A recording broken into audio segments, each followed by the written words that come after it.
Vamos abrir em Marcos, capítulo 6, verso 45. Diz assim a palavra de Deus. Logo a seguir, compeliu Jesus os seus discípulos a embarcar e passar adiante para o outro lado, a Betsaida, enquanto ele despedia a multidão. E tendo-os despedido, subiu ao monte para orar. Ao cair da tarde, estava o barco no meio do mar, e ele sozinho em terra, e vendo-os em dificuldade a remar, porque o vento lhes era contrário, por volta da 4ª vigília da noite, veio ter com eles, andando por sobre o mar, e queria tomar-lhes a dianteira.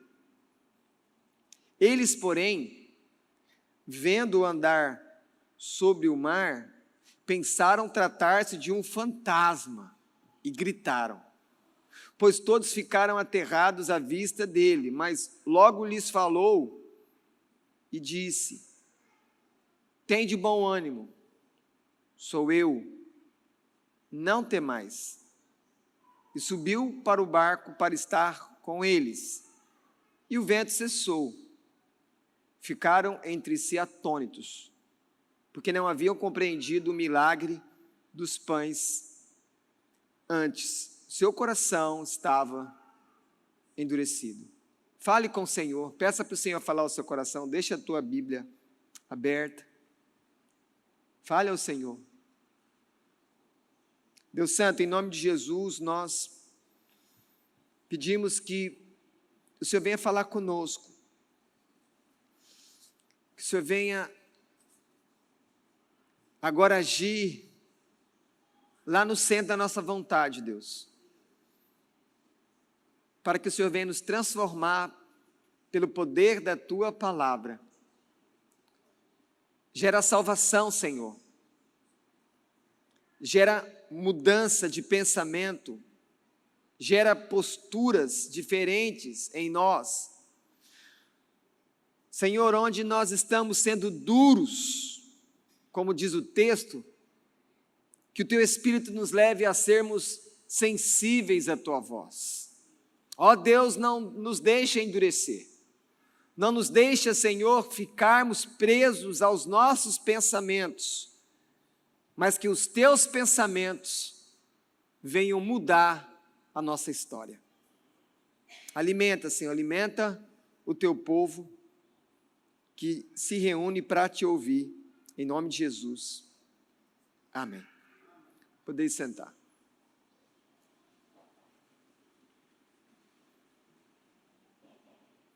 Quando nós lemos esse texto, nós podemos fazer uma pergunta inicial. O homem crê em milagres?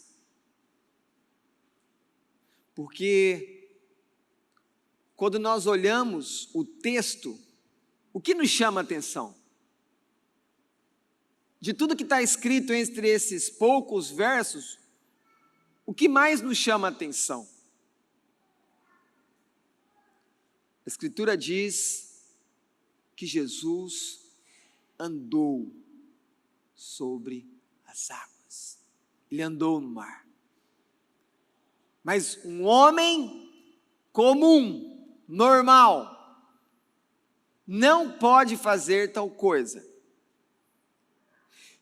E é o próprio homem que, quando escuta uma história dessa, de que Jesus, o Nazareno, há 2000 anos atrás, quando estava entre nós, andou sobre as águas, são esses homens que vão dizer assim para nós: olha, você precisa provar,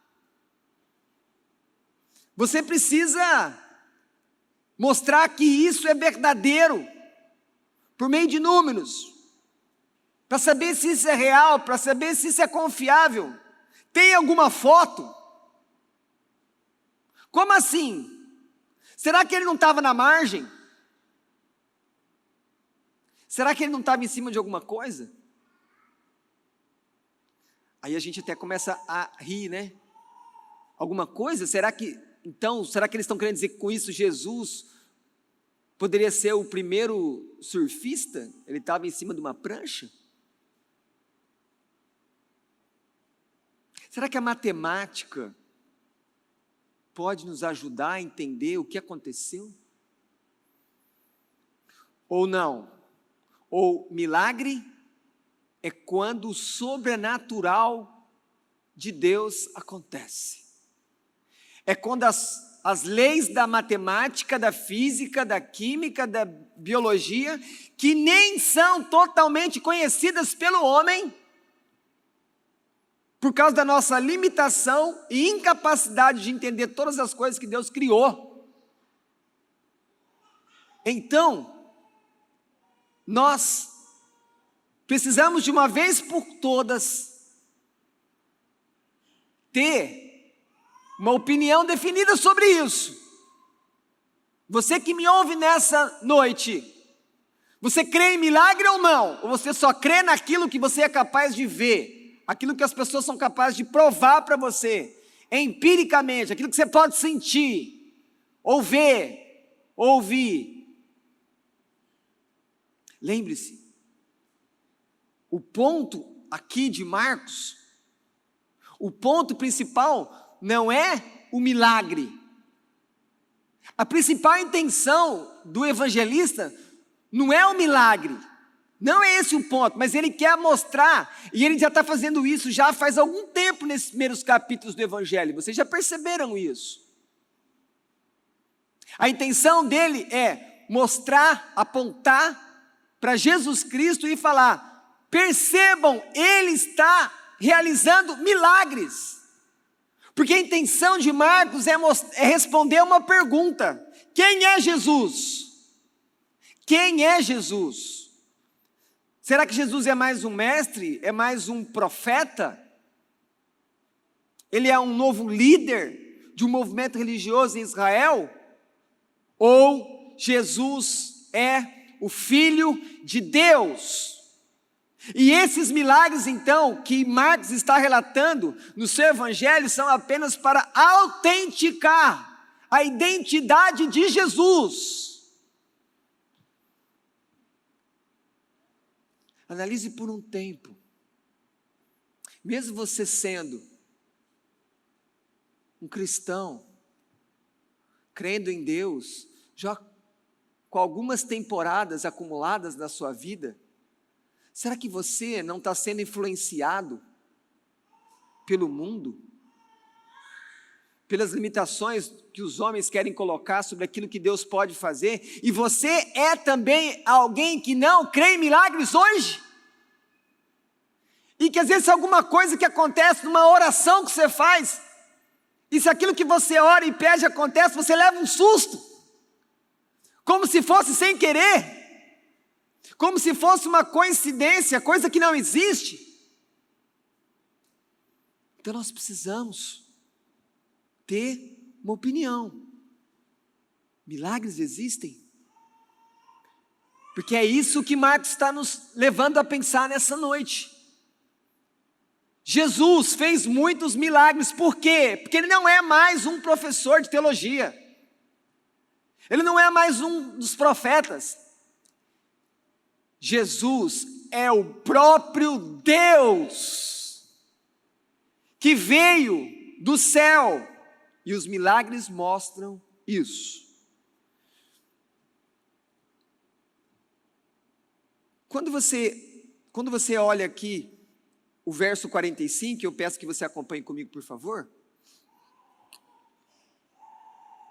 Jesus, ele está com a pressa de fazer os discípulos entrar no barco e voltar para o outro lado, atravessar o mar da Galileia. Mas o que aconteceu antes desse momento? A multiplicação dos pães, dos peixes. Pense, então, aqui comigo. Quando Jesus veio atravessando o mar, ele veio para ter um tempo de descanso. porque ele já tinha tido um dia cheio. Quando ele chega lá do outro lado, quem está lá? A multidão veio. E chega uma certa hora que o pessoal fala o quê para Jesus? Manda todo mundo embora, porque não dá para alimentar esse pessoal, não é isso? É isso. E o que Jesus fala? O que vocês têm aí? Manda sentar todo mundo. E dei mesmo vocês de comer a eles. Vocês estão aqui tendo uma noção do dia de Jesus? Como que é puxado esse dia? Esse dia parece que não tem só 24 horas, parece que tem umas 40 horas. É muita coisa num dia só. E aqui, depois do pessoal comer, Jesus já manda os discípulos de volta. Provavelmente aqui, eles saíram ali no final do dia, começo da noite, eles vão para o mar. Como eles são pescadores experientes, não tem problema. Eles vão saber se cuidar, e Jesus fica. Mas vem a primeira questão: por que Jesus está mandando o pessoal embora? E depois no verso 46 diz que ele despede todo mundo e diz que ele vai subir para orar. Por que ele está fazendo isso? Aqui, Jesus olhando para aquela multidão que estava ali e lendo o seguinte, fala: bom, como eles comeram, eles estão com a barriguinha cheia, agora eu sou, na mente deles, alguém que vai liderar eles. Então, quando Jesus rapidamente manda os discípulos embora e se despede deles e vai para o monte orar, ele está evitando daquele povo, naquele momento, proclamar Jesus como rei. Porque é assim que o homem é. Quando as coisas boas vêm, reina sobre nós Jesus.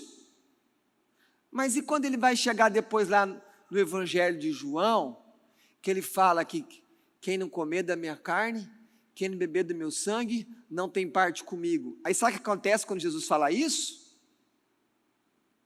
Vai todo mundo embora. Porque isso quer dizer ter compromisso com Ele. Isso quer dizer tomar uma decisão de ser discípulo dEle.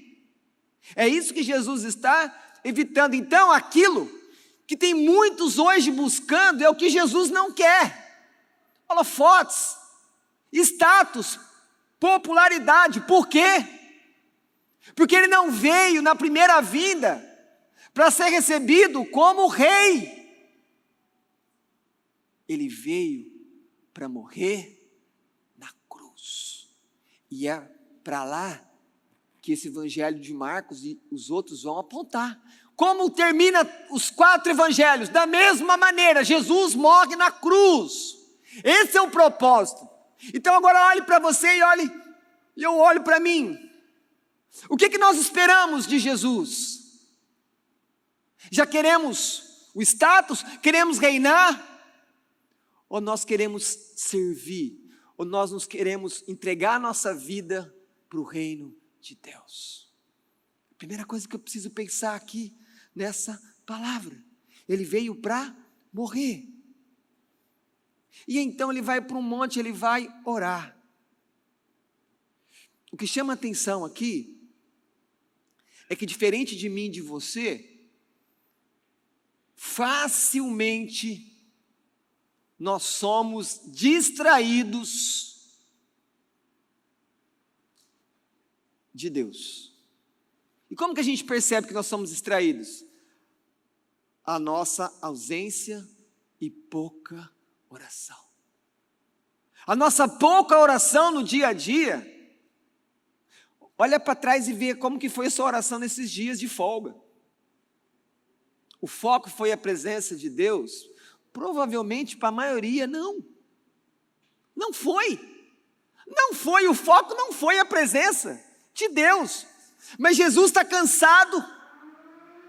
Ele está cuidando dos seus discípulos, mandando eles embora, até despedir a multidão. Mas o que ele quer, o que ele deseja?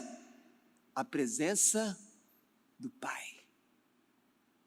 Deixa eu falar algo para você, que pode ser escandaloso. Por que a gente ora tão pouco? Porque nós temos mais prazer nas pessoas que Deus criou do que prazer na presença de Deus. Mas eu vou aprofundar aqui essa percepção. Por que nós oramos tão pouco? Porque muitas vezes eu e você preferimos ficar até sozinhos, pensando nas coisas, ou fazendo qualquer coisa sozinho. Nós preferimos curtir a nós mesmos, a nossa própria presença, do que ficar na presença de Deus. Nós somos culpados disso. E Jesus aqui, ele está apontando para mim e para você, que nós seremos muito mais satisfeitos. Nós vamos ser muito menos ansiosos. Vamos ter muito menos medo. Vamos ser menos materialistas. Se nós buscarmos mais a presença de Deus. Mas nós não aprendemos isso ainda. Nós buscamos mais a presença das pessoas. Mas Jesus está cansado. Jesus está evitando a multidão de chamar ele de rei. Está cuidando dos discípulos, mas ele não deixa o foco, a presença de Deus por meio da oração. É isso que o verso 46 diz. Ele foi orar. Mas aí você pode estar pensando, por que ele foi orar? Ele foi orar para que aquelas pessoas pudessem chegar bem em casa e não fossem assaltadas? Não, ele foi orar para que na viagem de volta dos discípulos fosse tudo bem. Provavelmente não, ele foi orar porque ele queria ter comunhão com Deus. Mas a maioria de nós ora só quando tem que pedir. A gente não ora para conhecer, para ficar na presença. E como a gente não tem isso dentro do coração, a gente só ora quando as coisas ficam difíceis. Aí a gente tem esse fica oração. E Deus sabe que nós somos assim, e Ele muitas vezes deixa as coisas ficarem difíceis mesmo, porque Ele sabe que é uma maneira que Ele chama você para perto dEle. Ele sabe como agir conosco. Nós podemos olhar para Jesus e de uma vez por todas entender que a oração em primeiro lugar é ter comunhão com Deus. Essa é uma lição que eu e você precisamos desesperadamente. Orar é querer mais da presença de Deus. Continuando o texto, diz aqui que Jesus viu eles em dificuldade. Por quê? O que a Escritura diz? Por que eles estavam em dificuldades? Porque de novo o vento. Já aconteceu lá atrás no capítulo 4. De novo o vento, vento. E quando vem vento no mar, o que surge? As ondas. Então os discípulos estão de novo naquele dilema, não fala tempestade, mas se tem vento, o mar fica revolto. E aí como é que você rema? Como é que você vai para o destino? E aí eles começam a ficar o quê? Meio que ali, a deriva, não conseguem progredir na viagem, começa a levar tempo. Marcos não fala como é que Jesus viu. Fala. Marcos fala que Jesus andou sobre as águas, mas diz, olha o verso 48, vendo dificuldade, vendo que hora? Na hora que ele chegou perto? Pode ser. Ou Jesus estava lá na terra do monte que ele estava orando, ele viu. Mas a questão é que Jesus viu os discípulos em dificuldade.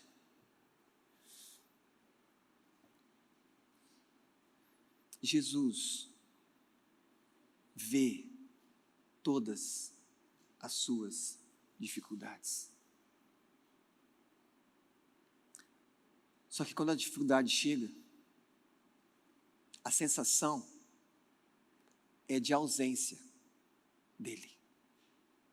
Porque diferente da outra vez, quando o vento começou a soprar, Jesus estava no barco. Ele simplesmente, acorda Jesus, a gente vai morrer. Jesus não está presente. Jesus não está ali. Então como é que ficou o coração desses homens? Com medo. Olha esse vento de novo. Mas Jesus, ele vê a sua dificuldade. Agora uma questão. Se o clímax dessa história narrada por Marcos é Jesus andando nas águas, sobre as águas, então tem uma questão. Por que Jesus andou sobre as águas? Por que ele fez isso?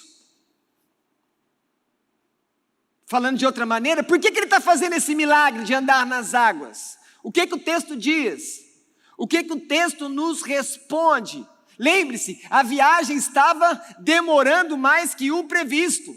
Eles já poderiam nesse momento ter chegado do outro lado. Eles eram experientes, eles sabiam cuidar de um barco. Eles pescavam ali direto, eles conheciam, mas eles não iam para frente. Então, Jesus faz o que faz. Jesus faz esse milagre de andar sobre as águas para poder chegar até os discípulos. Então percebam, qual é o foco do milagre? Os que são dele. Esse é o foco. É lógico que isso vai mostrar quem ele é lógico que a glória é de Deus, mas ele fez isso porque ele se importou com os seus discípulos. Jesus se importa com a igreja. Mesmo que muitos de nós possam estar nas dificuldades não sentindo, ou não tendo a percepção da presença dele, mas ele está. Mas muitas vezes ele vem e opera milagres em nosso favor. Mas existe um segundo motivo pelo qual ele anda sobre as águas. O que Marcos queria? O que Marcos queria que os leitores originais desse evangelho, que provavelmente era a igreja de Roma, o que Marcos queria que eles entendessem? O que Marcos queria provar para eles, mostrar para eles aqui? Jesus é o Filho de Deus. Jesus é Deus. Por isso que no verso 47, você pode acompanhar comigo, diz: estava o barco no meio do mar, para ninguém falar que estava perto da margem, ou alguém poderia falar, não, vai que tem um banco de areia ali. Não, ele estava no meio do mar. Realmente é um milagre, mas a intenção do evangelista Marcos, quando ele escreve isso aqui, registra isso, é mostrar que Jesus é Deus. Tanto é que no verso 50, olha o que Marcos registra: pois todos ficaram aterrados à vista dele Jesus, mas então Jesus falou: tem de bom ânimo, sou eu. Jesus fala para eles: sou eu. Mas esse sou eu de Jesus não é o sou eu quando você chega na casa de alguém e aperta o interfone e a pessoa conhece a sua voz e fala, sou eu. Não, esse termo no Antigo Testamento e no Novo também é uma referência ao próprio Deus. Só que tem um problema. Como é que os discípulos estão? Morrendo de medo. Eles estão atônitos, eles olham para Jesus andando e falam que é um quê? É um fantasma. E você acha que alguém que está vendo fantasma vai prestar atenção naquilo que está sendo falado pelo próprio Jesus? Ele só não sai correndo porque não tem como correr, porque eles não são Jesus. Pedro ainda teve a experiência, apesar de Marcos não relatar, é aqui nesse momento que Pedro falou: Senhor, deixa eu ir, Senhor, então vem. E ele foi, e ele começou a andar, mas aí na hora que tocou, o vento bateu nele, ele para de olhar em Jesus, e ele foca no vento, e ele começa a naufragar. E aí Jesus salva ele e leva ele até o barco. Mas se coloque nessa cena. Aqui é mais ou menos 3, 4 horas da manhã. Muito escuro ainda, muito escuro. Você está lá com aquelas ondas que não param e você não consegue sair do lugar. Você já está ficando um pouco chateado com aquilo. Está se sentindo humilhado, você está cansado. Lembra que você já teve que ajudar a alimentar mais de 5.000, fora o que teve antes. E agora, você está ali, de repente um fantasma começa a andar na água, e o fantasma passa do lado, e o fantasma vai passar na frente do barco. Pensa o desespero. E aí, quando nós estivermos nos momentos mais desesperadores, eu e você precisamos ouvir o que os discípulos ouviram. Eles ouviram a voz. Quando eles viram, é um fantasma. Quando eles ouviram, é Jesus! É Ele! Aquieta, calma, é Ele! Nós não somos assim? Às vezes estamos vendo fantasmas, às vezes as coisas estão todas difíceis, mas nós precisamos muitas vezes esperar para ouvir a voz de Deus. Quando eles ouvem a voz de Deus, é Jesus. Ele cuida da gente, não é fantasma. Que consolo! Que consolo passar de repente estar ali perto de um fantasma que você não tem o que fazer, a não ser só ter medo, para de repente ouvir a voz consoladora de Jesus. Mas é escuro, eles estão cansados, eles só conseguem olhar que é um fantasma. Não é fantasma, é Jesus. Então pense nisso, naquele momento, eles ficaram muito mais tranquilos quando houve Jesus do que eles focaram naquilo que estava acontecendo. Jesus está andando. Pedro ainda falou: Jesus, eu quero também. Mas depois começou a afundar. Aqui, queridos,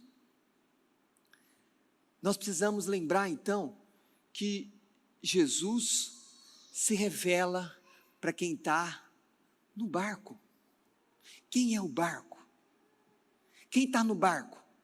É a multidão que está no barco? São os fariseus que acusam Jesus de ser possesso de Beelzebul que está no barco? Quem está no barco? A igreja está no barco. Os que creem nele estão no barco. E é para esses que Deus se revela. Por isso que Deus, o Pai, enviou o Filho, para que Ele pudesse se mostrar a nós, por meio de Jesus, a plenitude da revelação. Não é mais profeta, não é mais uma lei escrita lá na época de Moisés, em pedras, mas é o próprio Deus que vem falar. Quem é o Senhor? A expressão exata do seu ser. E isso está acontecendo aqui, só que isso acontece hoje. Deus continua se revelando aos pecadores, mas Deus se revela primeiro a nós, a igreja, o povo dele, os filhos dele.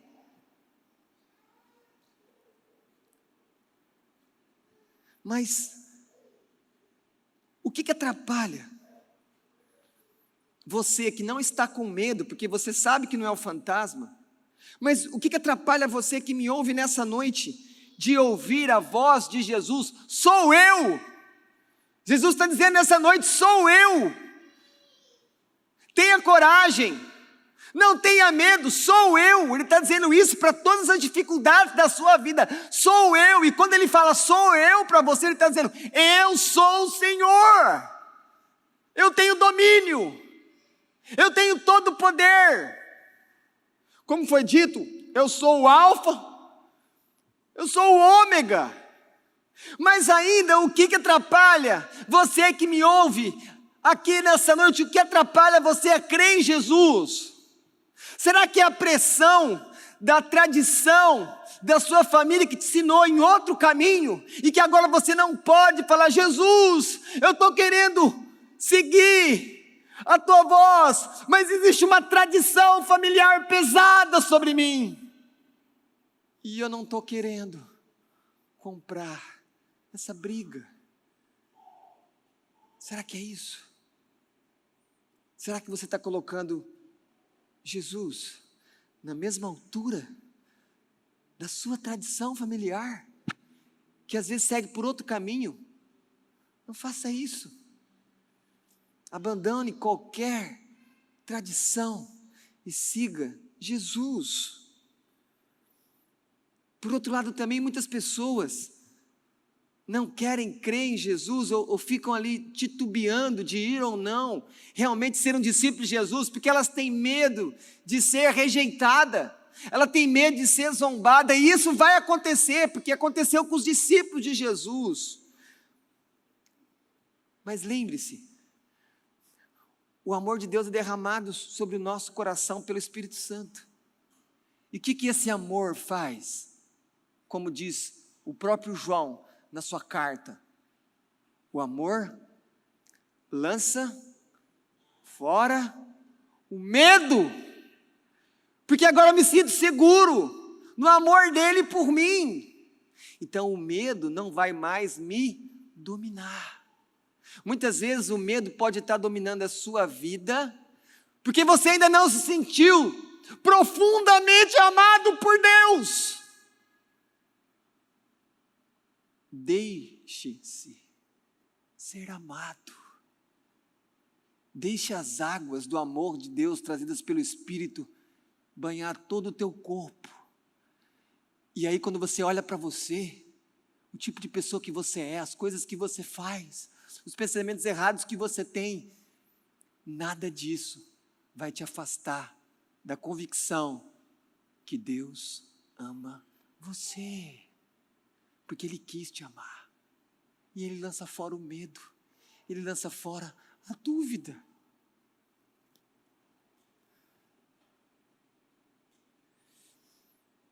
O verso 52 diz que eles não haviam compreendido o milagre. E aí você tem que pensar aqui, por que Marcos está dizendo, no final dessa experiência, quando Jesus já voltou para o barco, eles já escutaram a voz, Jesus entrou no barco, por que Marcos está falando, olha, eles não entenderam o milagre dos pães? Qual é a relação? O que tem a ver a multiplicação dos pães quando os discípulos agiram ali como se fossem diáconos, como se fossem garçons de Deus, servindo as pessoas? O que tem a ver aquela multiplicação dos pães e dos peixes com essa experiência deles acharem que Jesus é um fantasma? E o final, Marcos escreve no verso 52 que o coração deles estava duro. E a relação entre então a multiplicação dos pães e essa experiência aqui é que mesmo andando com Jesus, vendo as coisas que Jesus estava fazendo, eles não tinham ainda uma visão clara de quem é Jesus. Por isso que Marcos escreve, o coração deles estava duro. Eles viram tudo o que tinha acontecido antes, mas eles ainda não tinham caído a ficha. Jesus é Deus, Eles não entenderam isso. Eles não tinham percebido que não era simplesmente um homem que estava ali, mas que era o próprio Deus. E você? Qual é a dificuldade que você pode estar enfrentando de olhar com calma para Jesus, olhar para Ele e pensar nele, e até perguntar para Ele: Jesus, Tu és Deus? Nós pensamos muito pouco na pessoa de Jesus. E eu quero falar um pouco agora dessa dupla natureza de Jesus. Se eu fosse aqui agora dar uma apertada em vocês e falasse assim para vocês, falasse assim: olha, vocês têm que escolher, Jesus é Deus ou Jesus é homem? Conforme eu apertasse vocês, pode ser que vocês iam tomar um lado ou outro. Mas alguns, mais ali ligados à Escritura, falariam assim: não é Jesus, é Deus, ou Jesus é homem. Não é ou, é. Ele é Deus, Ele é homem, é uma adição, não é uma exclusão, ou Ele é isso, ou Ele é aquilo, porque Ele é os dois. Jesus é Deus eternamente, mas Ele se tornou homem, e Ele vai ser homem para sempre, não desfaz. Jesus não é duas pessoas. Isso já foi discutido lá no começo da igreja, isso dava muito debate. Ele é uma pessoa, com duas naturezas, divina e humana. Você escuta isso, você tem que confessar que isso é verdade. Por outro lado, alguém pode chegar a você e dizer assim: prova como é possível uma pessoa ao mesmo tempo ser divina e ser humana, prova.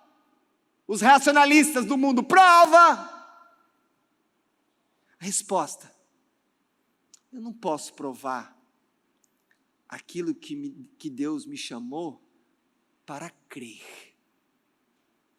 porque dentro da fé haverão muitos mistérios, mas os mistérios não foram dados para abalar a nossa fé, não, mas é para mostrar que nós estamos diante de um Deus incompreensível na sua totalidade, mas que podemos conhecê-lo para sermos salvos, para andarmos com Ele. E ainda digo de Jesus que Ele é uma das pessoas da Trindade, que é um outro mistério. Nós somos triteístas? Não! Nós não cremos em três deuses, nós somos monoteístas. Quando eu vou conversar com crianças, eu vou falar para elas quem é Deus, a resposta que eu gosto de dar para elas, eu pergunto: quem é Deus? E eu respondo: Deus é o Pai, é o Filho, é o Espírito. Esse é o nosso Deus. Três pessoas, mas é um único Deus. De novo, se você não confessa isso, você está saindo fora do que a Bíblia ensina. Você põe em risco a sua salvação. Por outro lado, como é que você explica isso? Não, eu não explico. Eu creio. Porque eu estou de novo diante de um mistério. Percebam, quando nós começamos a pensar em Deus, pensar em Jesus Cristo, os mistérios começam a aparecer, porque eu não vou entender totalmente quem é Jesus, mas o que eu preciso Deus revelou: eu sou pecador, Jesus, tu és santo. O Senhor morreu na cruz, Jesus, e eu preciso da sua obra na minha vida, senão eu fico nos meus pecados, e aí não tem esperança para mim.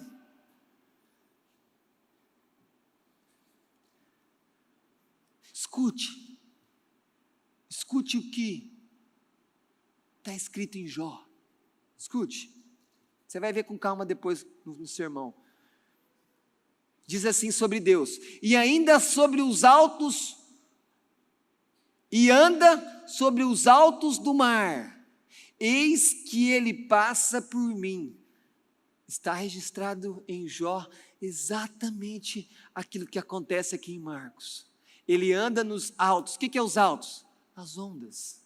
E diz aqui em Jó que ele passa por mim. Lembre-se, o texto de Marcos fala que Jesus estava tomando a dianteira deles. E eles ficaram assustados porque acharam que era um fantasma. Mas então, quando eu olho para Marcos e vejo que isso está sendo uma referência ao que está em Jó, e lá está falando sobre o que Deus faz, qual é a conclusão que eu tenho que chegar?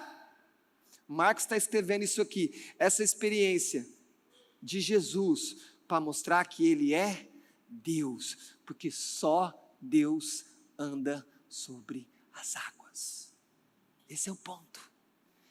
Lá, referência a Jó. Agora,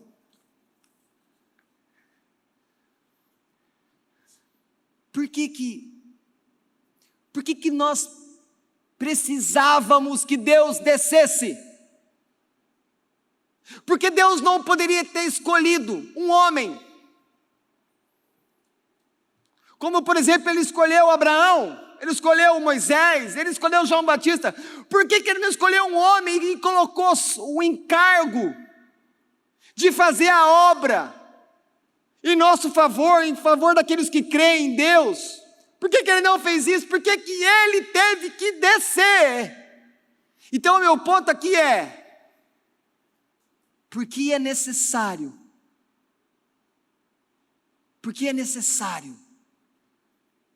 que Jesus seja divino para que você seja salvo. Por quê?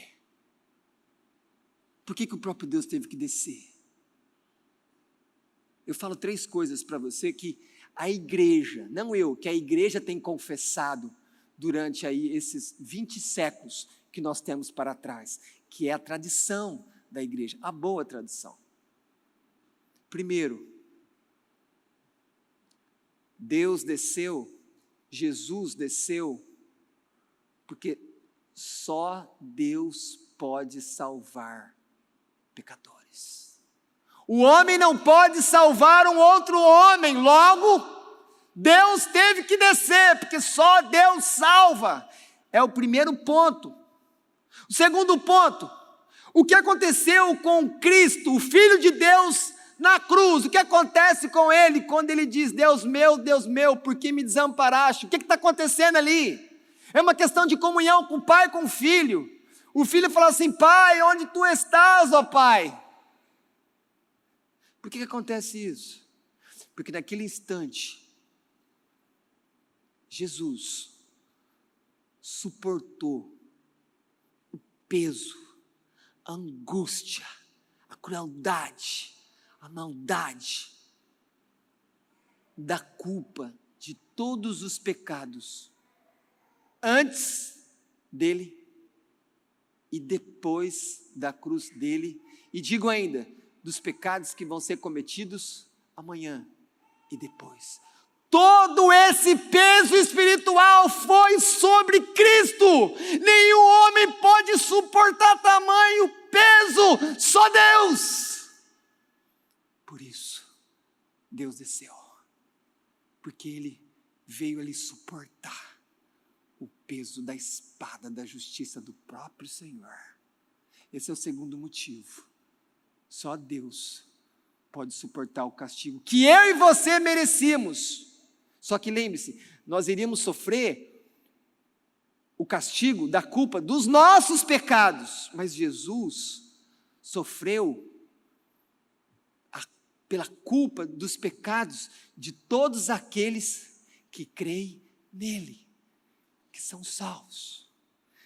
Em terceiro lugar, Deus teve que descer, porque só Deus pode buscar os perdidos. Só Deus, sendo o Criador, pode buscar criaturas. E finalizo aqui nesse terceiro ponto. Por que Deus teve que descer? Porque lembre-se, Paulo fala disso em Timóteo. Para acontecer a salvação, precisava ter alguém que tivesse do lado do céu e do lado da terra ao mesmo tempo. E aí você começa a pensar na dupla natureza de Jesus. Por que dupla natureza? Ele é divino e ele é humano.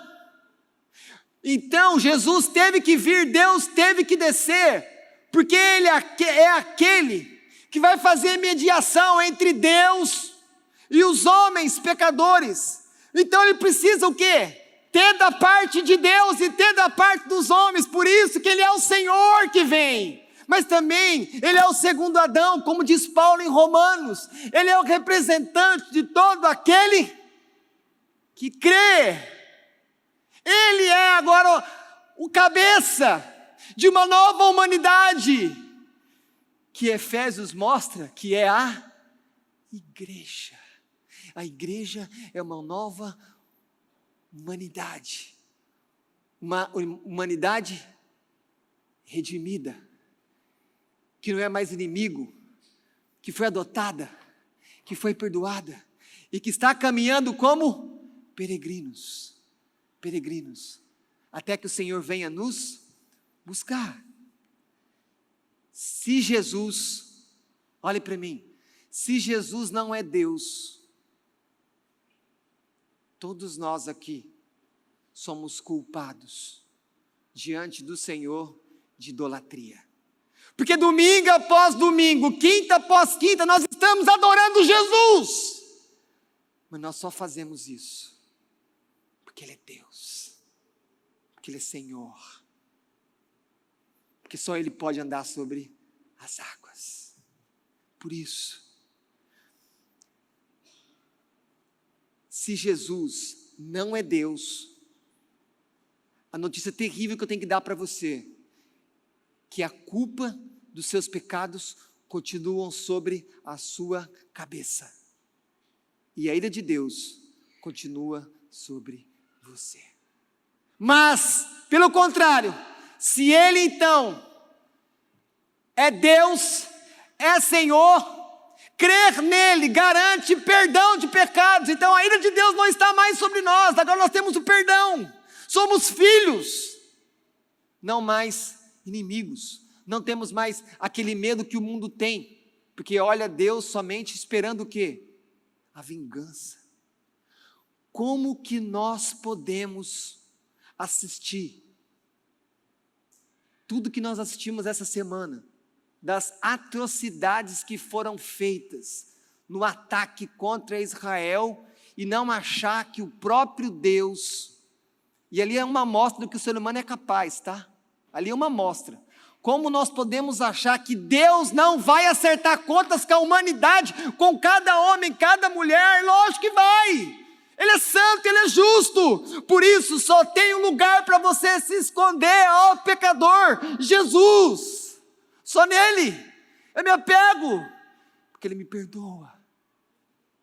Então a ira não está mais sobre mim, e os meus pecados foram perdoados. Então, queridos, duas coisas: Jesus é Deus. Jesus é Deus. Jesus é Deus para você. Jesus é Deus.